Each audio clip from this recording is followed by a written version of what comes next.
5월 16일 목요일 아침입니다. 하나님의 크신 은혜와 평안이 이글스필드 교회 모든 성도님들과 함께 하시기를 소망합니다. 오늘 우리에게 주신 하나님의 말씀은 사도행전 7장 54절에서 8장 8절까지의 말씀입니다.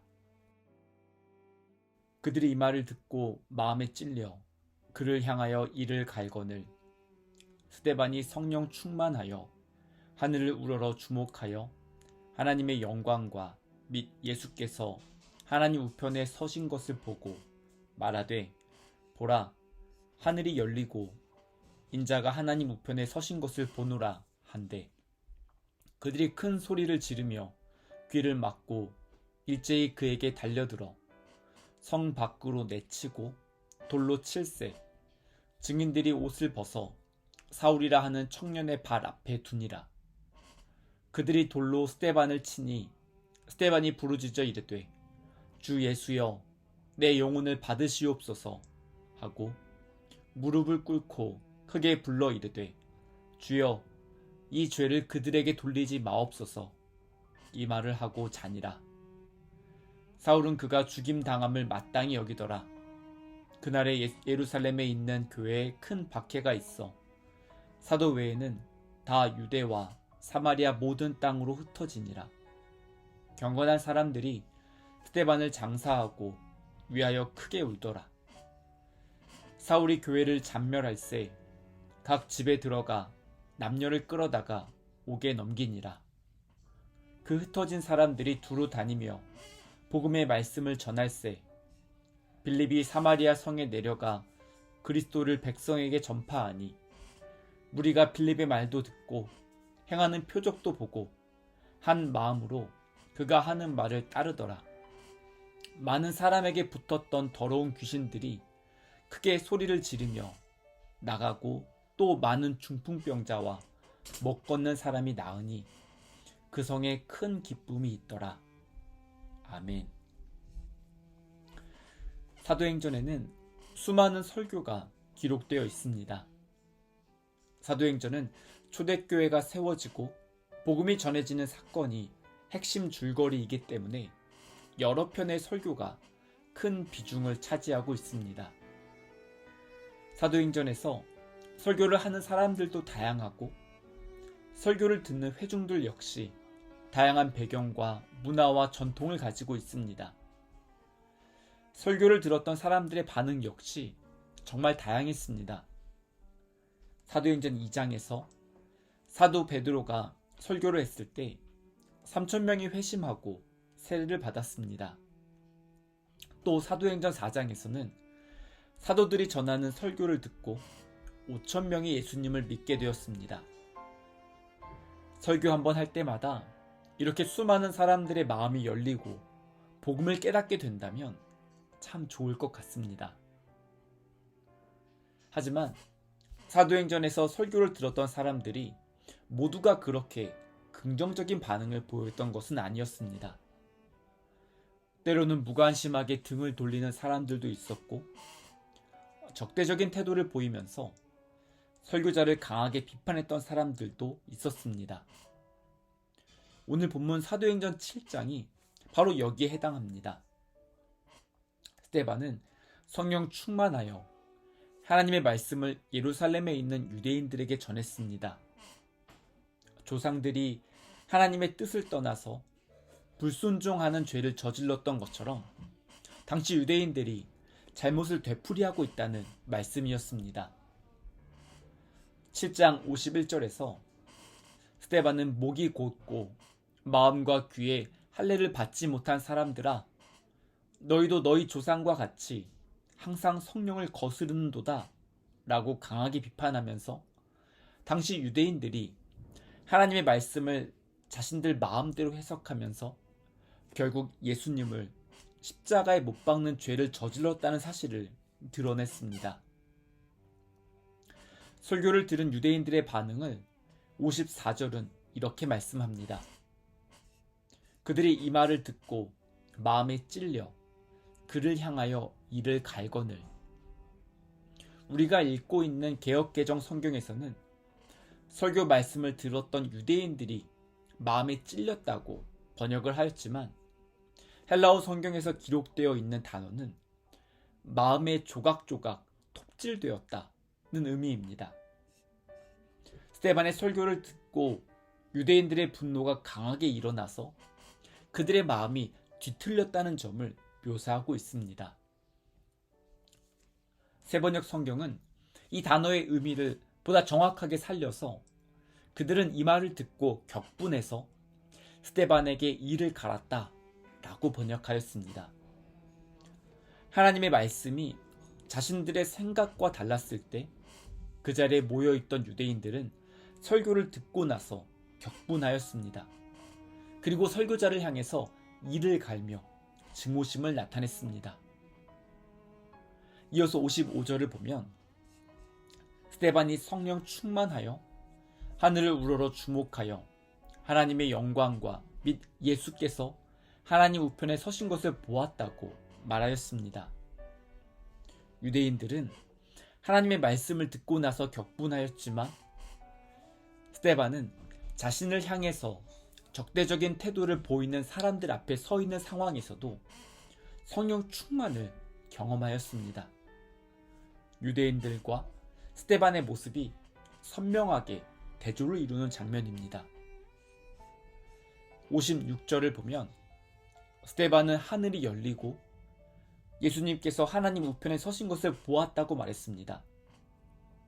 스데반의 눈에는 선명하게 보이는 모습이 그 자리에 있던 다른 유대인들의 눈에는 전혀 보이지 않았습니다.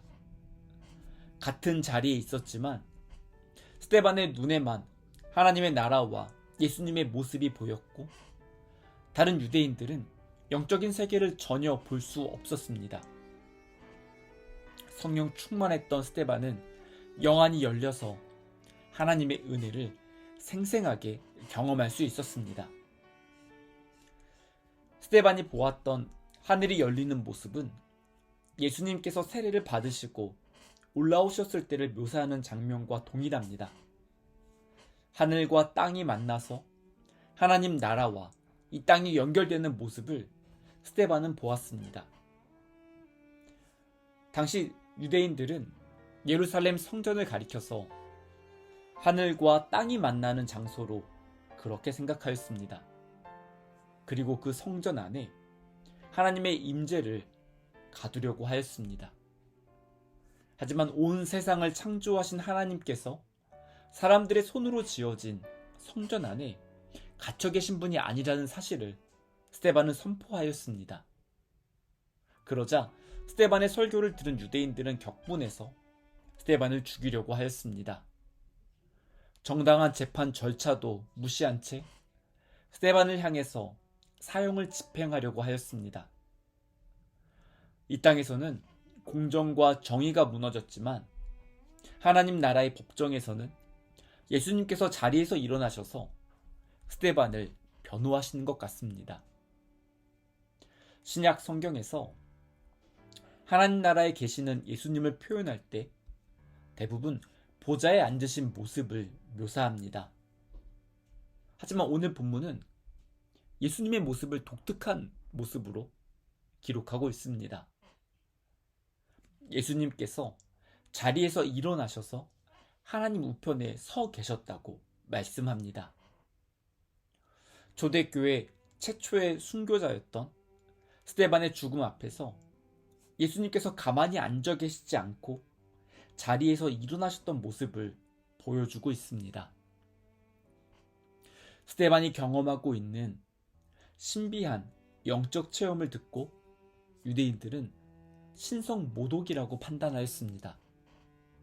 57절을 보면 그들이 큰 소리를 지르면서 귀를 막고 스데반에게 달려들었다라고 말씀합니다. 영적인 눈이 가려져 있었던 유대인들은 스데반이 보았던 하나님 나라를 전혀 볼 수 없었습니다. 그리고 자신들의 귀마저 막으면서 진실과 진리를 극단적으로 거부하였습니다. 그 자리에 있던 유대인들은 결국 회개할 수 있는 기회를 포기하였고 스데반을 향해서 돌을 던져서 죽였습니다. 돌에 맞아 죽어가던 스데반이 마지막 힘을 다해 예수님께 부러지셨던 말을 59절과 60절은 이렇게 기록하고 있습니다. 주 예수여 내 영혼을 받으시옵소서 하고 무릎을 꿇고 크게 불러 이르되 주여 이 죄를 그들에게 돌리지 마옵소서. 육체적인 고통과 죽음의 공포가 찾아왔지만 스데반은 전혀 두려워하지 않았습니다. 자신의 몸은 이제 죽음을 맞이하게 되지만 자신의 영혼은 하나님 나라에 이르게 된다는 확신이 있었기 때문에 스데반은 의연하게 자신의 영혼을 예수님께 맡길 수 있었습니다. 그리고 자신을 향해서 돌을 던지며 죽이려고 하는 사람들을 미워하거나 원망하지 않았습니다. 스데반이 마지막에 했던 말은 예수님께서 십자가에서 하셨던 말씀을 연상시킵니다. 원수를 사랑하는 것이 예수님께서 선택하신 십자가의 정신이고 기독교와 하나님 나라의 핵심 가치입니다. 많은 그리스도인들이 이 사실을 잘 알고 있습니다. 하지만 막상 원수 같은 사람이 내 앞에 있을 때 분노를 억누르기란 결코 쉽지 않습니다.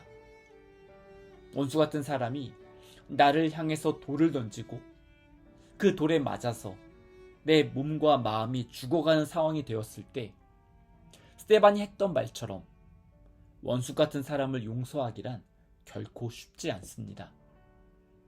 나를 향해서 날아오는 비난과 억울한 말과 뜬금없는 소문이 들려올 때 묵묵히 감수하면서 상대방을 용서하는 것이 머리로는 이해가 될지 몰라도 몸으로 실천하기는 결코 쉽지 않습니다.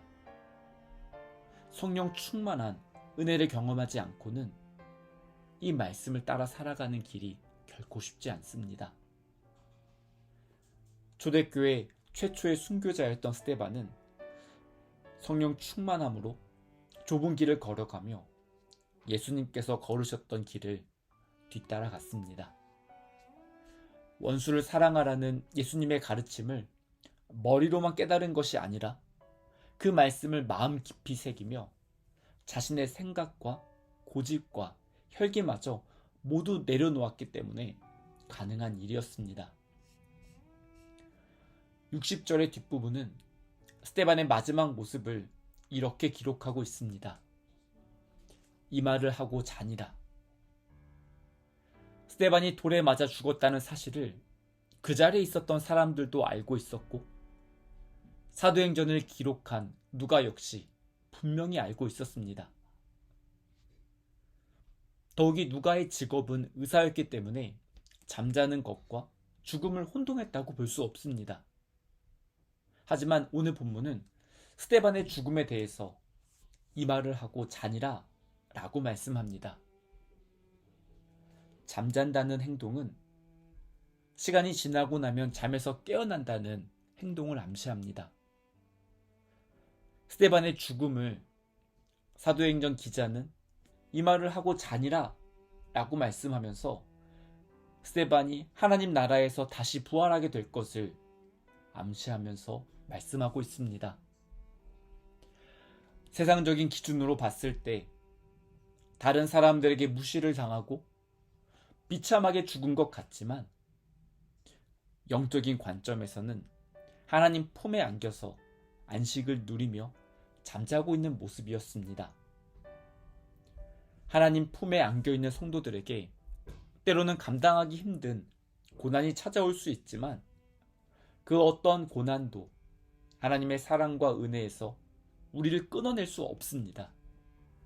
세상을 이기신 예수님을 신뢰하며 믿음 안에서 참된 제자의 삶을 살아가는 모든 성도님들 되시기를 바랍니다. 함께 기도하시겠습니다. 좋으신 하나님, 오늘도 하나님의 말씀을 묵상하며 저희들을 향한 하나님의 마음을 깨닫게 해주셔서 감사합니다. 저희들이 믿음의 눈으로 하나님께서 창조하신 이 세상을 바라볼 수 있기를 소망합니다. 온 세상을 창조하신 하나님께서 지금도 저희들의 삶을 인도해 주시는 손길을 발견할 수 있도록 저희들에게 믿음과 영적인 안목을 회복시켜 주시옵소서. 저희들의 마음이 다른 사람들의 인정과 평가에 쉽게 흔들릴 때가 있습니다. 연약한 저희들을 긍휼히 여겨주시고 영원할 수 없는 사람들의 박수소리보다 영원하신 하나님의 칭찬을 사모하며 믿음의 길을 걸어갈 수 있도록 인도해 주시옵소서. 하나님의 말씀을 저희들의 마음에 새기고 예수님께서 걸어가신 길을 저희도 뒤따라 나아갈 수 있도록 오늘 하루도 저희들의 삶을 지켜 주시옵소서. 이 모든 말씀 그리스도이신 예수님의 이름으로 기도드립니다. 아멘. 계속해서 각자 기도하시고 오늘도 주님과 함께 동행하는 귀한 은혜가 넘쳐나기를 소원하고 축복합니다.